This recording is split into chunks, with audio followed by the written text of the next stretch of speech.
So remember that this integral here is smaller than or equal to 2 times the absolute value of the integral from 0 to n plus 1/2 h sine t over t plus the absolute value of the integral from 0 to n plus 1/2 k sine t over t.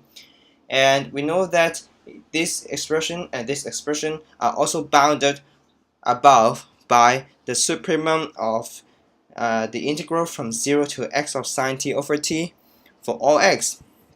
And therefore, if we define L as such expression, we know that this integral here is more than or equal to 4L.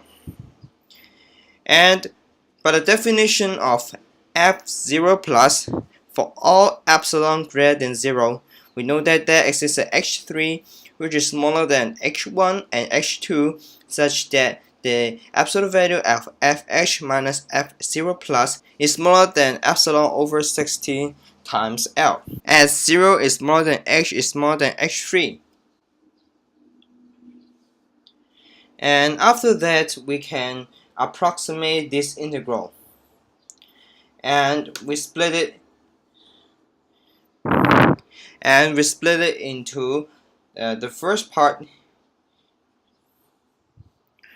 and we split it using second mean value theorem, and we split it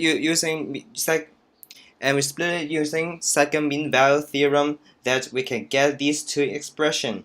And remember that as k tends to 0, we know that this expression already tends to 0. And remember that in the previous slide we have proved that this expression here also tends to 0 as k tends to 0. So by the definition of converging to 0, we know that these two expressions is smaller than epsilon over 4, and also this expression also is smaller than epsilon over 4, as the h3 is small enough. So we get that it is smaller than epsilon over 2. Next, remember that we have divided our interval into two parts. One part is from 0 to h3, and another part is from r3 to pi. So now we can deal with the case of r3 to pi, as the case of from 0 to r3 has been solved. Remember that sine z over 2 has a positive lower bound over the interval h3 to pi. Therefore, we can apply the Riemann-Lebesgue lemma to conclude that this expression here will tend to 0 as n tends to infinity. And that means there exists an n naught such that 2 pi times the absolute value of the integral from h3 to pi of dnz fz minus f0 plus dz is more than epsilon over 2, as n is greater than or equal to n naught. So after that, we can solve the problem easily.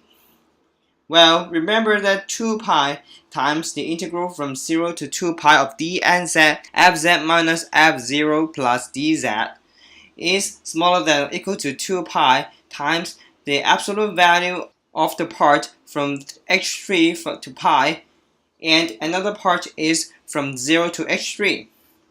So we can see from the above that this expression here is smaller than epsilon over 2, as the n is greater than or equal to n naught. How about the second part here?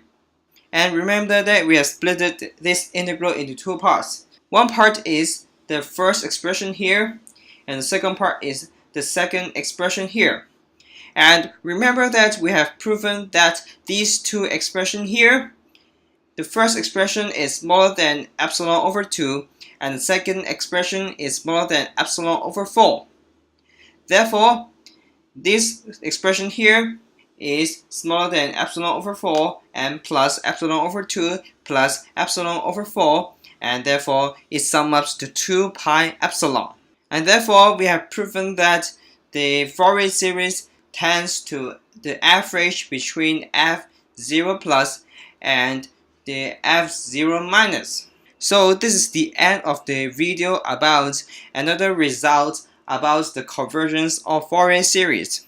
So see you in the next video.